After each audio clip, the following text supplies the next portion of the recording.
Mark is a council member. He also, his ward that he represents includes most of downtown.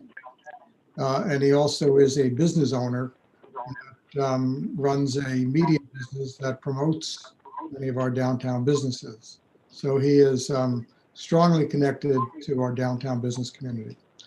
We're expecting Barbara Ann Hegan, who is the CEO and president of the Otsego Chamber of Commerce, and Al Rubin, who is the board chair for the Otsego Chamber of Commerce. They should have been on already, and we're checking to see if they're having a problem logging in for some reason. So in the meantime, why don't we turn to Dr. Jorgensen, who can give us just a very brief update of what's happening locally here in Otsego County and Oneonta over the last couple of weeks with COVID transmission. Thank you, Gary. Cases, well, let me just see if I can do this for a second. All right, share screen.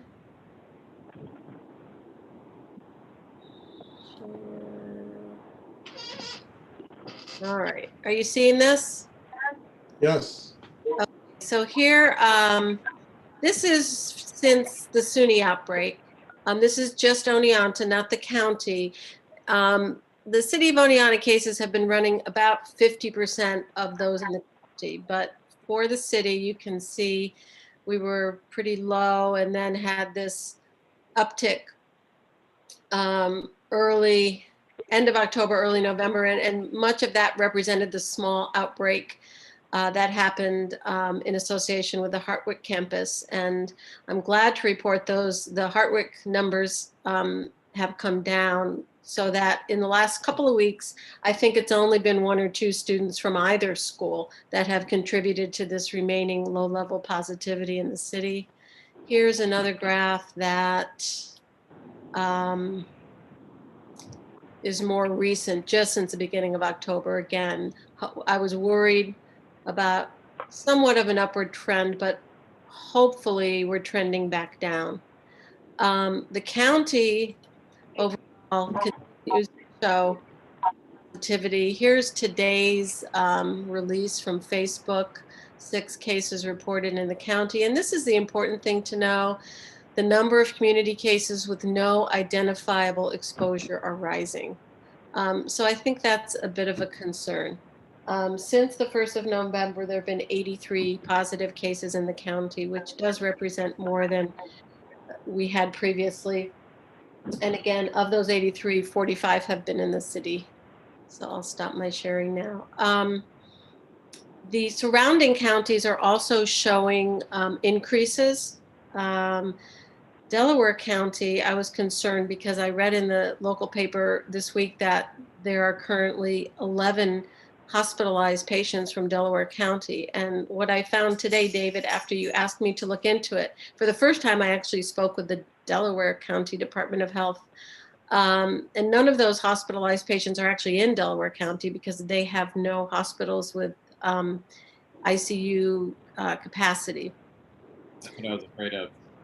Yeah, so they're different places. Currently, there are three patients hospitalized at the hospital in Oneonta, and 2 of those are Delaware County residents. There are also 3 patients hospitalized at Bassett, and I'm not sure, but I think they may also be Delaware County residents.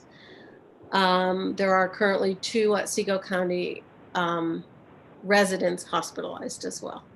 So I think the message is just that maybe the mini cluster associated with Hartwick College is gone, and I think all the students are doing a great job, but I think there is community spread. I think that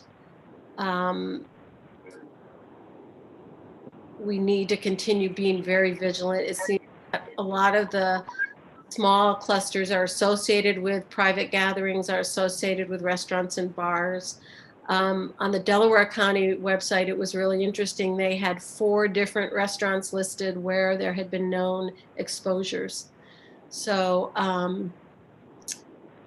I think that Governor Cuomo, who as of Friday has called for any place that serves alcohol, bars and restaurants, to stop serving in person as of 10 p.m. And I don't know, Gary, I don't know whether there will be more restrictions coming. The good news is we are seeing vaccines being moving ahead. The second company, Moderna, today reported over 90% effectiveness with their vaccine that's in progress. Neither have been approved by the FDA, either Pfizer or Moderna, but hopefully by the end of the year, we'll have an approved vaccine or two. But I don't think probably until next spring will we be able to see widespread use of vaccines. So that's pretty much my update. Unless people have questions, I'm happy to answer. Anybody with questions for Dr. Jorgensen? Yes, go ahead, Kevin. Just to clarify, not so much a question, but to ensure, when you said that the 83 cases that are, present and that seems to be rising, they aren't really attributable to any given incident or event? So the 83 number I quoted you was the number of new cases since the 1st of November in the county. I think the number of active cases now is less than that. I'd have to look, but I think it may be 40 some. Of those 83, many were associated with, in Oneonta anyway, the Hartwick student population, the Legends Bar cluster, and also home here in the city. But all I can tell you, having not spoken with the county in the last couple of days, that they're posting on Facebook of cases, at least within the county, that have no known association,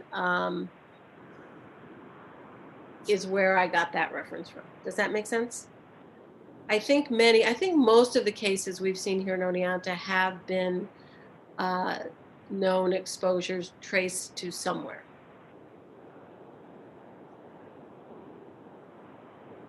Yeah, I think We did have. Oh, go ahead. Go ahead, please. I just want to say that I'm sure we've all read in the news that it predicted that cases are going to rise as we move into the winter time. We'll see if that actually is accurate, but I think it's just something we really have to crack down on, especially now that we know that students are going to come back at 20% capacity. So it's scary times, but we'll get through it. But I always keep that in the back of my mind that the worst has not yet to come, I believe. Certainly hope that you're right, Rachel. What we're seeing here in Oneonta, it's interesting. We had the little small outbreak at Hartwick College, which seems to have subsided. For a while, most of the cases could be related to students either at Oneonta, SUNY Oneonta, or Hartwick, with Hartwick having most of them. And just this past week, the last several days, we've been getting mostly 4 or 5 cases a day on average that are just community members, not students. So, that raises a concern because we don't know where it's coming from and how much contact people are having with each other after they're infected. But the positive thing is, I just want to really give, all of you credit and to pass it along, is that the incidence of transmission among SUNY Oneonta students has been very, very low, for the past month or so. And that couples with the reports that we're getting from neighborhoods, from the police, that they have not had any reports of inappropriate gatherings, get-togethers, behaviors that are risky. So I just want to give you credit for that, and pass it along to, your classmates, that it's really appreciated, the great job that you've been doing over the last month or two. The results are there. We're hearing it from people in the neighborhood, from the police, that they're not getting calls at parties. So I'm just really thankful and impressed with the job that you've all been doing to keep everybody safe here. So thank you. Thank you for that. I appreciate that. I know we're all, especially SA, has been working really hard to try and, welcome students back, hopefully, and then also make it safe. And for those who aren't coming back, also include them in the community and make sure that everyone's following the safety protocols that are necessary. And I think what you're demonstrating is that when we do the right thing and follow all the safety protocols, it works. That you can prevent transmission of the disease in any large level by following the protocols and doing the right things. I mean, that's clearly being demonstrated over the last month or two here. So that's important for us all to see. Okay, Carrie, did you get in touch with Barbara Ann or Al? I did not, unfortunately. I've also sent another follow-up email as well, hoping they see that. Okay, I can try and give them a call to find out if they've had a problem. Well, so, I can do that while others are Al right talking. now. What's that? I can call Al Rubin right now. Okay, that'd be great. Okay, so before I turn it over to Mark Drenick and hopefully Colleen and Al join us. Dr. Chambers, Colleen, any issues that you want to bring up? I don't have any at the moment. Mayor, I don't have any issues, but I thought maybe Rachel might want to make some comments about our subgroup meeting, which actually we've had a couple this week. Rachel, did you have anything you wanted to say about your group? So we had a meeting with Carrie and Colleen and also Rebecca Harrington, a health educator on campus, and me and Olivia. And basically, we came up with the idea of this kind of ad campaign for COVID safety, where we would have, I hold up in the beginning of the video, it says, "I wear my mask because," and then everyone in the video that would participate, we're hoping to get students, faculty, staff, also some local businesses involved, and we wanted everyone to hold up a sign and say, "I wear," and then say their reason. So in our demo video, I said, "Because I want to keep me and my housemates safe." Some local businesses might want to say, "I want to make sure my customers have a great experience," something like that. And then basically how it would work is, I'm sorry to interrupt. I was in another meeting. It's Al Rubin here stepping in. I'm sorry to interrupt. I just want to let people know I was on the call. Okay, I thanks, Al. apologize. Thank you. Good. Go ahead, Rachel. Yeah, I was just explaining how our COVID safety video. So basically, it would almost be like I would be passing over the paper to the next person, and then virtually in a video, and then at the end of it, after everyone gave their reasons, we would have a picture of everyone holding up their signs, and it would say, "We are Oneonta" at the top. So that's what we're working on right now. Just trying to. I made a first demo, but I want to make another one because I wasn't wearing my mask in the video because I was in my home, but we thought it'd be better if I was wearing my mask during the video. That's great. Thank you for doing it. I love the posters with the City of the Hills posters with the two people on the hills. Yeah, that one came out. We also have another one I made. It was like, here, maybe I have it and I could share my screen real quick if I can find it. Oh yeah. Here it is. Hold on 1 second. Just want to expand it. It's kind of cute. Hold on. Let me share my screen. This would work. My computer might be fidgety. Maybe I'll send it in the chat. Let me try to do that. Okay.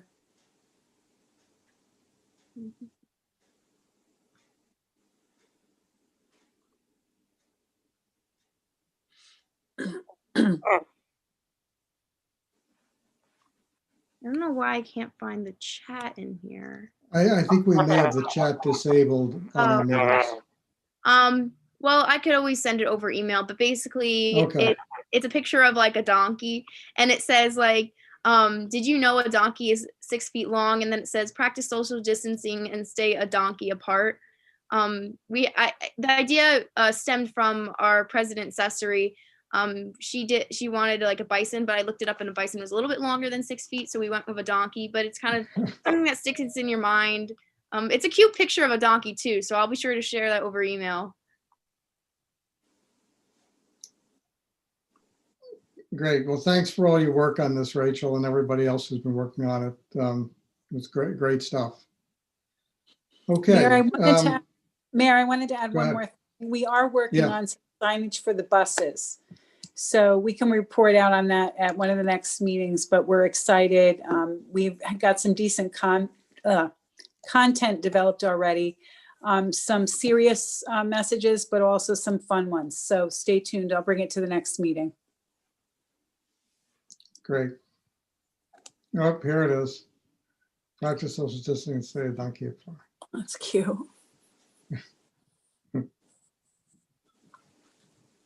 That's great. That's great. Okay. Has any of the students had conversations with David Hoteling since we spoke last about bus service? We have not yet, because we were still forming our own COVID task force within the senators. But now we're finding a meeting time this week, and after we have that initial meeting, we will start to be in contact with him. Okay, good. Now, is everybody going? Everybody's going to be home after this week, I assume,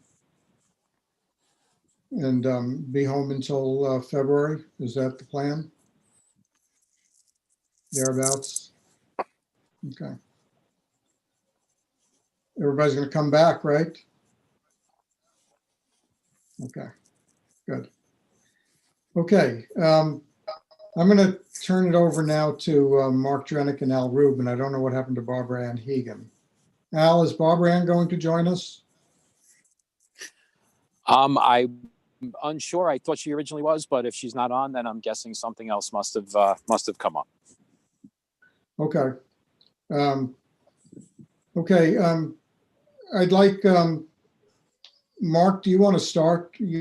Talk a little bit about the downtown business community and how they're doing, what they would like to see going forward, what their struggles are, what message that they have to, give to the students. Yeah, excuse me. Sure, certainly, Mayor. So first of all, it's good to meet a number of you folks I've never met before. So hello.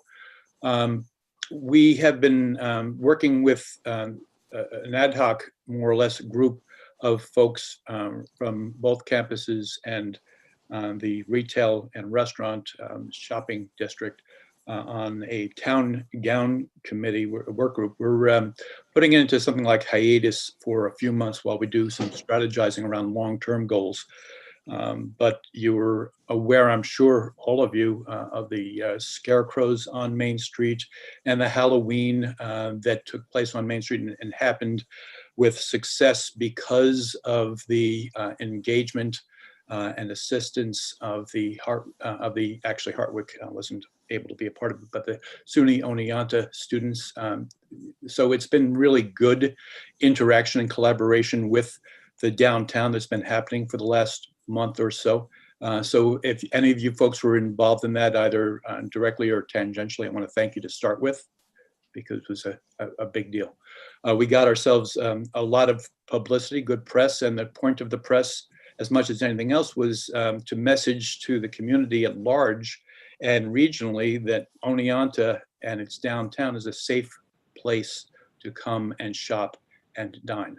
And the reason that that messaging is so important right now is twofold. One is that the businesses in downtown Oneonta, bar just a few, are and have been struggling in these days of malls and then Amazons and so forth. It's been a very difficult climb for most of these every single day to just even get to a place where they're not losing money. So I don't know that everybody knows that. These businesses, especially in downtown, are run by people whose dream the retail or restaurant environment is actually a manifestation of.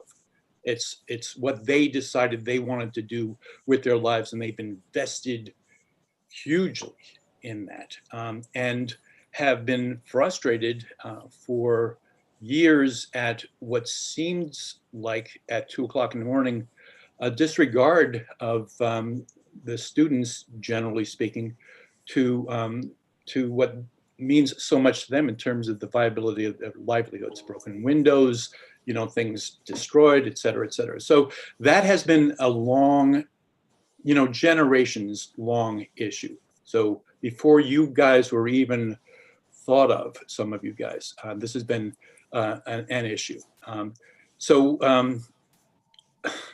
The silver lining to the pandemic for downtown is that it's allowed an opportunity, it's created an opportunity for the colleges, both Hartwick and SUNY, and the retailers themselves to start to get together to talk and to plan and to be collaborative. And that's already, like I said, starting to see some good effect. There's a chart that I maintain. Actually, Dr. Jorgensen has a variation on that chart. We pulled the numbers from the same place. It took a little while to get there. Of the city itself, in terms of its COVID, impacts and the day-to-day of it. And of course, for me, in being in pushing to get that information collected, it was so that we could see that huge spike. And you saw that in Dr. Jorgensen's graph. You saw that huge spike in the beginning, and then you see the little bubble. Well, and of course, Diane, you screwed me up because then you showed just that little bubble in kind of like all by its lonesome, and then they looked huge, right? But generally speaking, relative to the high spike, it looks pretty safe to be in Oneonta to shop and to dine and to just be. And so we've been maintaining that and putting that out, and that's hugely important. And the efforts that we've been engaged in the last couple of months, have been focused on an equation, okay? And it's education equals understanding equals empathy. And if we in the downtown community and in the commercial community can empathize some with the experience of SUNY and Hartwick students feeling like they are underappreciated or taken advantage of, and that there are too many rules and all these various things that are real concerns for you, and you in turn as a group start to have an empathetic understanding of how important it is for our local businesses to be able to survive for all the various reasons I mentioned. But beyond that, Oneonta, have you heard of the Survive Then Thrive campaign, anybody? Some people have? Okay, we have more work to do there.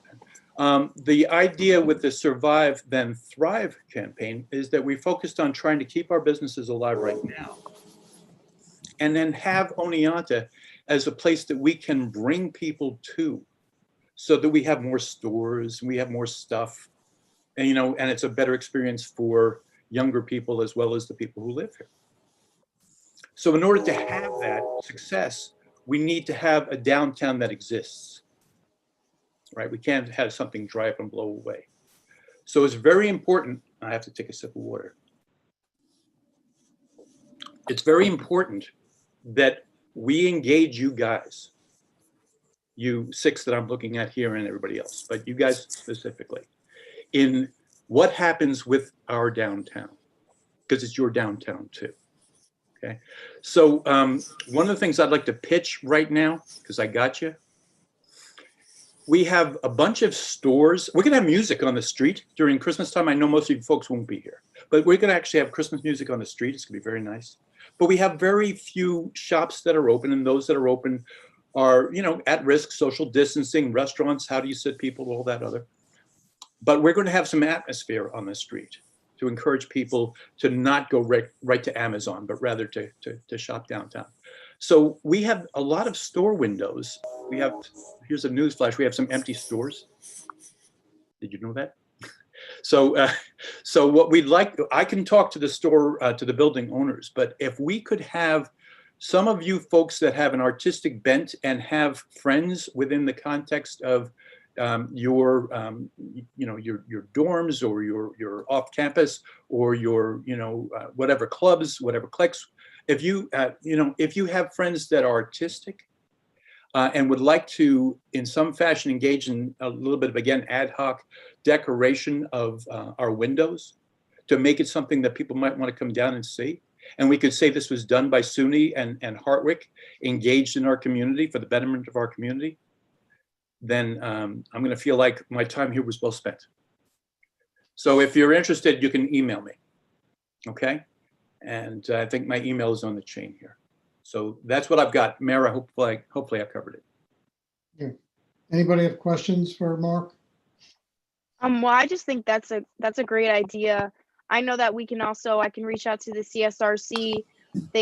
I'm sure you've worked with them before. I know they did the Scarecrow event, so I could see if they would also be interested in this, if you would like me to contact them. And also, we would love for, like I said, local businesses to also partake in this video that we are creating. So I'll email you the demo and show you what we're looking for. Maybe you can reach out to the businesses as well. And we also were maybe thinking about doing some signage that is specific to the different businesses. So we were thinking about giving signs to say Latte Lounge that says like, wear a mask, it warms your face like coffee warms your soul, or something like that. That was just one of them I remember. But like, we were thinking about maybe customizing some signs to give to the local businesses as well. And it just, I appreciate your insight. I had no idea about like the destruction of all that stuff in the past. And it's true that these are their livelihoods, especially it's hard during COVID times just like to get, businesses, stay floating and everything like that. But I'm looking forward to working more with the town, and hopefully we can make, especially during the holiday season, we can make it a place that people want to go downtown and shop and eat and all that safely, of course. Mark, thank you for that. This is Franklin Chambers from SUNY Oneonta. Thank you for that offer, especially regarding the store windows and the decorations. And I will follow up with you on behalf of the college from an administrative point of view. I think that this is a wonderful opportunity for the college to partner with the city, and I will be coordinating those efforts on behalf of the university and working with Rachel and her subcommittees and others. We'll expand it to others on campus as well. But I think that this is a wonderful opportunity that we will certainly take you up on that offer and take full advantage of this opportunity. That's terrific. Now I'm just going to have to tell the landlords. But yeah, thank you very much, folks. I'd also like to commend the idea. I know I personally will be around and would be happy to assist. I just don't know if I'm the most artistically inclined to be decorating a window. So we'll see how that pans out. Okay, great. We're off to a start here, Mark. Okay. So from a chamber perspective, we were very satisfied with the involvement of many students to assist with the Saturday dining. And then for times thereafter, anytime they were called upon, there were groups that were just coming to help, masked and ready to go. It was a really good bridge of communication. And like Mark was saying, those discussions of just letting them understand that, we are all in this together and we all want to see positive things for the community. So little things like, what is it that you would like to see on the main street? What are some of the things that the students, would want to see, or what would they do to help bring something here? And what are some ideas that we could do to make you more comfortable? Here are some of the things that would make us more comfortable. So just this communication and these building of these bridges during this time, while it's a horrible and tough time, this communication is invaluable in building those bridges. So that's an exciting thing. I can tell you, I have spoken with students, and one of the challenges, and I don't know if the students on this call are aware, is that there are students having a very difficult time getting interns because of some whatever reasons they may be. And I don't know if there are students on this call who are facing it, or if they know students that are facing it, but I can tell you that the chamber is trying to work to try and assist, to try and get people placed and in they need to be when it comes to internships. Has anyone experienced any issues there on this call? I mean, yes, definitely. With I'm trying to get an internship for the summer right now, and that's more of the lines of in like New York City with journal in the field of journalism. But it definitely is like slim pickings nowadays. Luckily, some of them are like going remote, which is a good thing. But right. And just in this community, if anyone knows, because that's we're trying, if anyone's running into any concerns or issues that they're having a hard time finding the internships they may need, please call upon us at the chamber. We might be able to be an intermediary to assist with that need for a lot of the students and see if we can maybe get so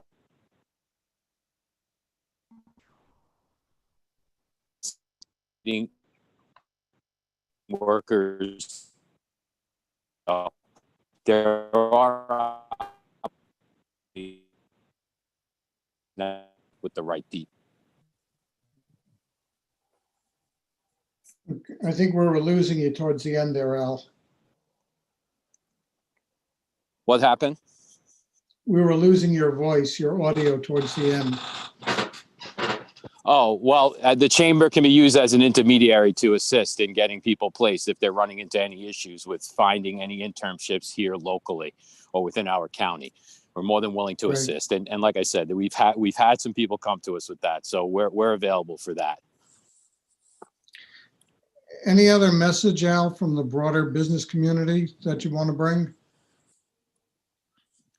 I just think right now we're kind of batten down the hatches and looking ahead to better times. I think Mark summed it up very well.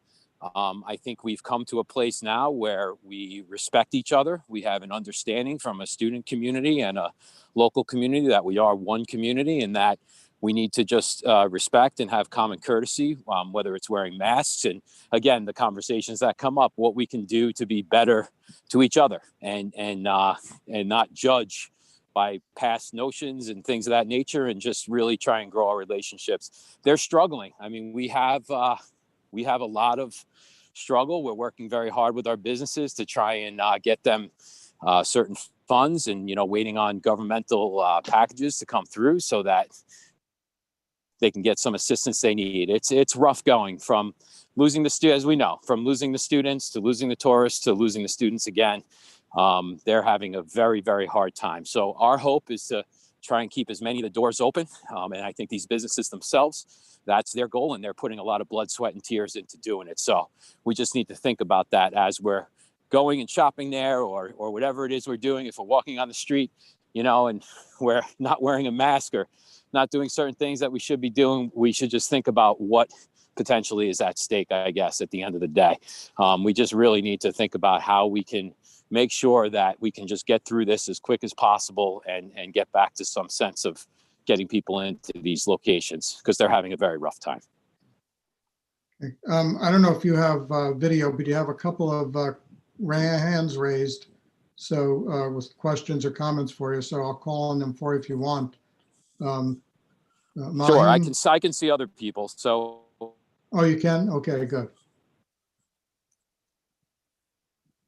I can see everyone.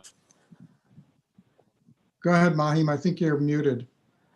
Oh, hi. Yeah, thank you so much for the idea, Mark and Al. I just wanted to kind of jump off that. So as we are talking about businesses and the protection of businesses, I know the Black Gate that's located on Main Street. Perhaps after we do the Christmas display, we can maybe put up the take time out of take time to interview the store owners and how they feel they're contributing to Oneonta's community and how important their presence is, and maybe post posters out of it or questions, and like I just send that out to like Oneonta and Hartwick students, or just hang them up as a display so like students get to know, maybe even develop like empathy to see like these business owners are here predominantly for like for students also, you know, and like this way it's like a form of advertisement from the business owners too, as well as for students to like see like, oh, this is this history of like so and so. And I know like Brittany and I, she's on this call also, can like take that up for like the spring semester. So when students are like coming back in, they can see like this on Main Street, like a display of what makes Oneonta this community. I personally think that's a fantastic idea, and my compadre in a lot of things probably agrees, Mark. I mean, it's a great way. The more communication, the more things we can bridge to get everyone comfortable and understanding about what Oneonta is and what we can all do together to make Oneonta better. We stand by. So those are great suggestions. Yeah, I really do like that as well, Mahim. Question that I've got, one of the issues of posting flyers on either campus is that there are a few places where those can be posted. Do you have any suggestions? I think it's a terrific idea. The idea of getting to know your downtown merchants is very sweet. It's nice, but it's all about whether or not our effort will wind up being seen by people. Where would you think that these might be posted? I would say like in the age of technology and a lot of students not being on campus right now, we do have like an Oneonta SA Instagram page as well as a Facebook page. So maybe we can share it on like our respective online accounts. But I was also referring to, I don't know exactly what it's called, but on Main Street there's like this long black like gate, like literally in Main Street, like I can't remember the color, but I know they did the Black Lives Matter mural there too, like a few months ago. So And Mahim, what? it's on there too, already on Main Street. Does anyone know what I'm talking about? It's like a long gate. It's like directly on Main Street, like I would say the middle of it. Yeah, Mahim, I think we're all victims of the internet tonight. Many of us are, and you just were. The crux of it sounds good. Digital sounds like where you were talking about to begin with. And my email is going to be in that chain that you saw that this Zoom call went out to. And if you want to just send me kind of the details of that, Al's email is there as well. But thank you for that. We're gonna somehow or another we're gonna get ourselves some better internet. Mark, if my connection is clear, I think I was able to pick up most of what was cut off in Mahim's internet. In the in-person place for a poster on Main Street, there's a significantly extended long black gate. There's been other kind of items posted along that area before. And so that was, I think, Mahim's primary suggestion. That's a terrific suggestion. That's the Westcott lot the gate, Westcott Mark? lot fence, which Yeah. I'm a real advocate for using that. So Yeah. I think that's a terrific idea, Mahim. But nonetheless, Also, write to me. Just going off of that, another idea would be just for more. Also, I think more people follow like the actual like the SUNY Oneonta like Snapchat thing for students. Like I think a lot of students like follow that, or the Instagram, either one. But it could be cool to do kind of a day in the life thing for like maybe like a worker at Tino's, or like someone from I don't know, I can't think of anyone right now, but like someone from the art store, supply store. Like it could be like different local business owners like doing like a kind of like spotlight on them, and like they can do like, oh, this is what it's like, this is what I do during the day, something like that. Very cool. I think that's great.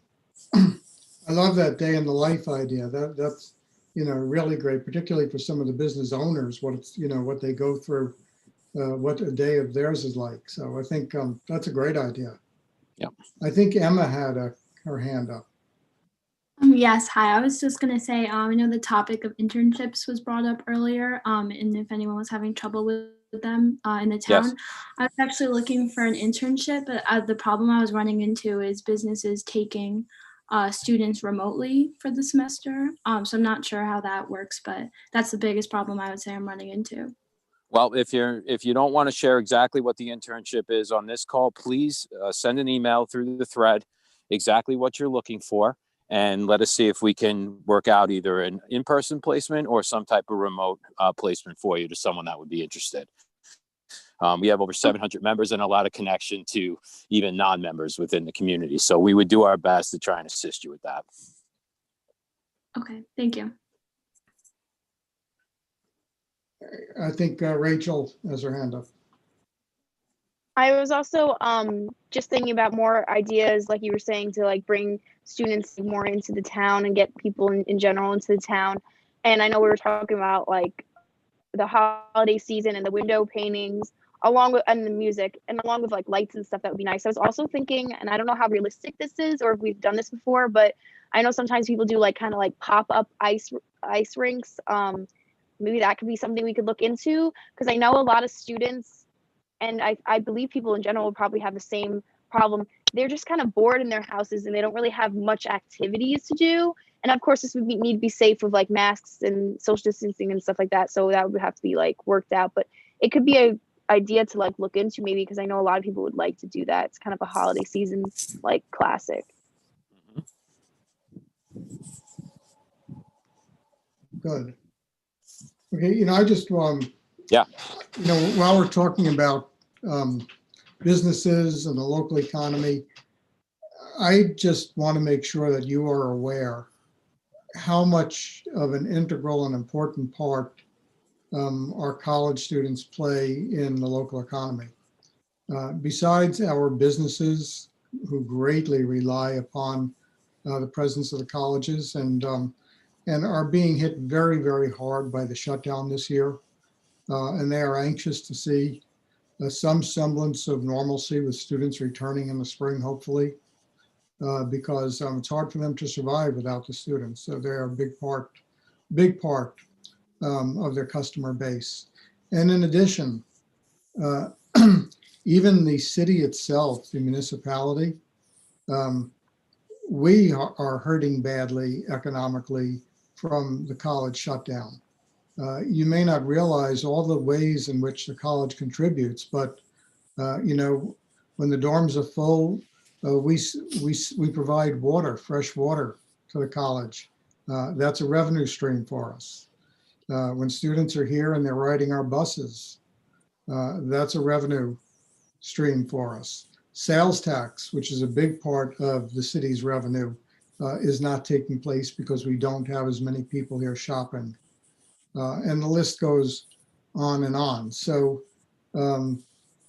you are a very, very big part of the city's economy. We're a small little city, and our college students make up 50% of our population, and losing 50% of our population is a big hit economically.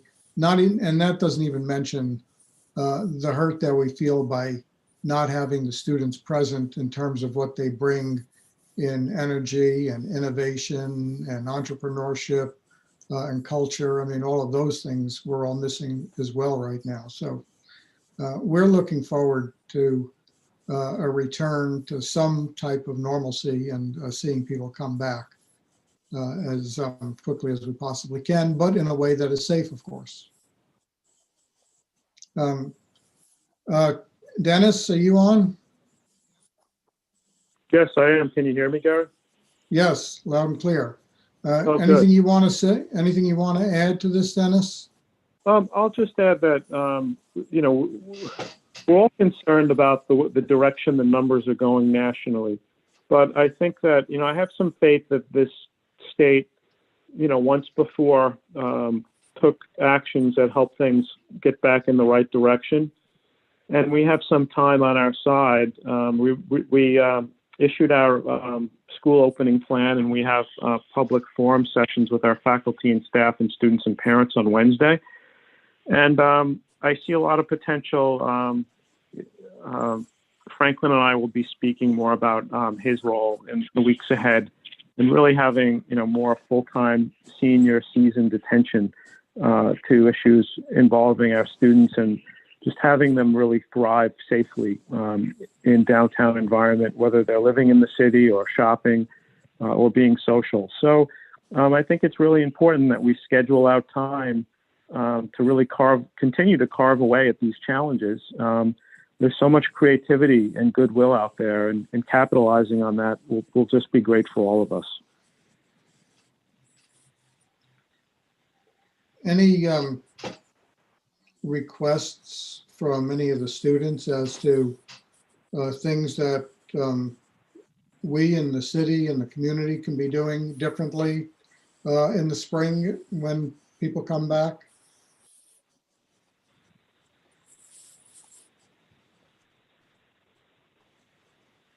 So I don't have the best suggestion to make, and I think I share the confidence or faith that Acting President Craig does as well, with bringing back the students and expecting that the plan that's put in place and that the behavior of the students is, respects the current state of the environment and so on and so forth.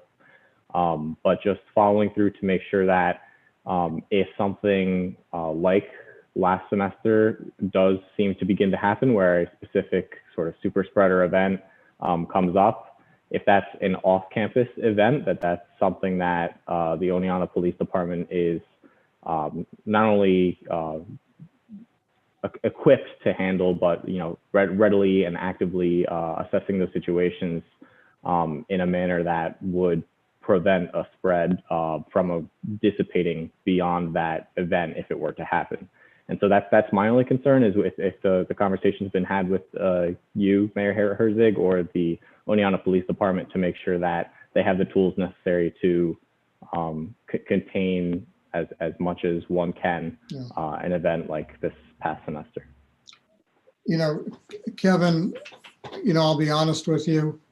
While our police department is fully prepared, very capable, and strategizes to try to find parties and to address them aggressively, they are terribly outnumbered.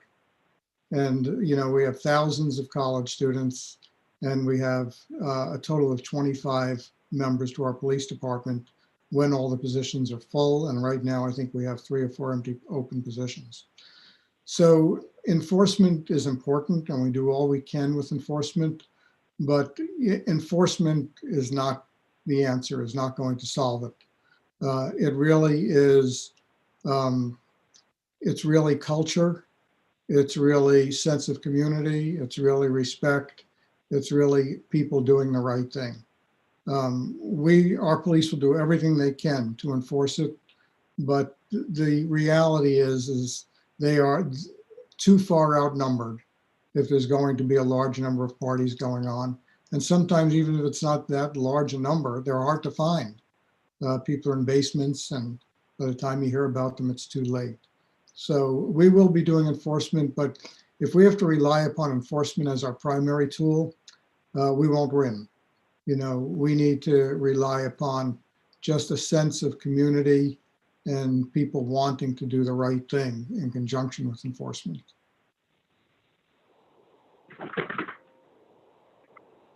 And I'm sure that's the same on campus, that, there's no way that the campus can rely completely upon enforcement of all of the safety protocols that are up there. It depends upon people, doing the right thing. Yeah, I agree with that. I think there are new discoveries to be had when it comes to prevention, and we really have to work on them. Right. And I think that, when we think about all the work that we're trying to do, working together to try and come up with these ideas, to show that we're bridging communication, that we're earning each other's respect and building a mutuality to a common goal here. For people that are out there that are going to follow on that premise, those are the people that we want in this community. Those are the people that you would want to interact with in these community. If at the same time we see that the college is taking swift action against the people who are not following that code of conduct or things to ensure that we're keeping things in order. So that's where the punishment part of it comes in, or the enforcement. Now, again, like the mayor said, certainly outnumbered. You know, if there are things that come to the attention, it can be addressed, and it would be addressed. But again, if it's happening rampant, then we're doing the best we can to try and create communication to avoid it from happening. Those that are not going to follow that protocol and then disregard the fact that they could have serious ramifications for their actions, those are people technically maybe we may really not want in our community. I know that sounds a little hard line, but it's kind of where we are on this. You know, we just have to really get people to understand this is what we need to do to get through this together. This is the punishment if you don't follow it. And after all that communication is done and you still don't follow it, that's a real disconnect that is not comforting, and to say the least. So just figured I'd bring that point out. Yeah, you know, this has been a unique opportunity for all of us, young and old, to refocus on what it means to be a community, and the reality that we all need each other, depend upon each other. You know, sometimes, you know, the great American spirit is everybody's independent and goes it alone and is tough. But it doesn't really work that way. You know, it's a matter of communities looking out for each other, sacrificing, taking care of each other. None of us are tough enough to make it alone. And this is, you know, one of those unique opportunities for us to relearn that lesson and focus on it for all of us.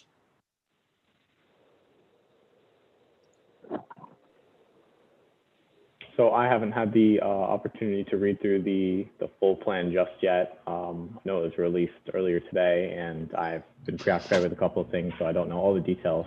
But knowing that certain on-campus facilities will be easily accessible to me as a student, I know one of the concerns was with regard to emotional or mental well-being of a student, and as long as people are following procedures so that we aren't seeing a spike in cases or that the safety of the community is compromised, it would be a significant boost, at least for me personally, to my mental well-being, to be able to, you know, get a cup of tea and sit in the corner of the library on campus just to do some work. It's a comfort I suppose I took for granted back just a year ago. So.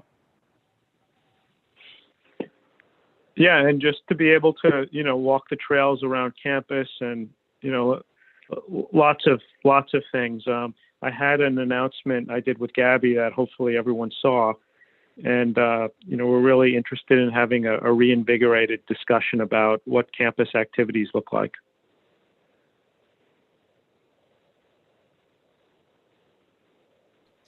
And Diane? So I had a thought for another potential collaboration. At first, I didn't consider it, but then, Kevin, when you said you'd be around, if there are groups of students who will be in the community for the holidays, there is an organization called First Night that's putting together a light show in Newa Park that will be ongoing for a number of weeks in, I think, late December. And they are looking for groups and organizations to create light displays. So if you think there are, again, students that will be around that would be interested, that would certainly be an opportunity for creativity and engagement in the community. Yeah, excellent point, Diane. Anybody who's going to be around. You know, normally we do first night activities on New Year's Eve. It's an alcohol-free family big party downtown. This year we're not doing it for obvious reasons. Instead, we're going to have a festival of lights in the park where people can drive through the park and see many light displays, and it'll be up for about a week. So we're looking for community members, anybody who wants to help put up a creative light display, whether it's on a tree, on a fence, freestanding, whatever it may be. We're open to just about any creative ideas, and we hope to fill the whole park with light displays. So if anybody has an interest in that, you don't have to buy and pay for the supplies, they'll be provided. So if anybody has an interest in that, I guess Mark could be a good conduit for that. Mark Drenick, by the way, if you're looking for his email, it's probably, is it under Mark Drenick, your email, or is it Sweet Home? Actually, the city email is just fine, and that's mdrenick@oneonta.ny.us. It's probably on this I'm sure. call. If I can say really quickly, all of these things that might be done, whether they're window paintings or electrical installations in the park or whatever it may be, anytime that SUNY or Hartwick students are engaged in those kinds of activities, you know the cliche about the tree falling in the forest and no one's around to hear it. So we need to educate not just our community, but the region about, and even the colleges and our commercial community, that the colleges and the college students are such an integral part of the quality of life in Oneonta. And so don't be afraid to take pictures, appropriate pictures, and post those, okay? Because you're doing a world of good when you do, okay? Not just in building or painting, but in documenting that. I think we're nearing the end of the hour. Anybody have anything additional to add? Okay, so for everybody who's going to be traveling, travel safe, stay healthy when you're home. We look forward to seeing you back. And for those of you who may be staying in Oneonta, get involved. We hope to see you around over the next couple of months. But happy holidays to everybody and stay safe, and we'll see you in February. Thank you, Gary. Thank you. Thanks, Dennis. Thank you. Thanks. Thanks, Good night, everybody.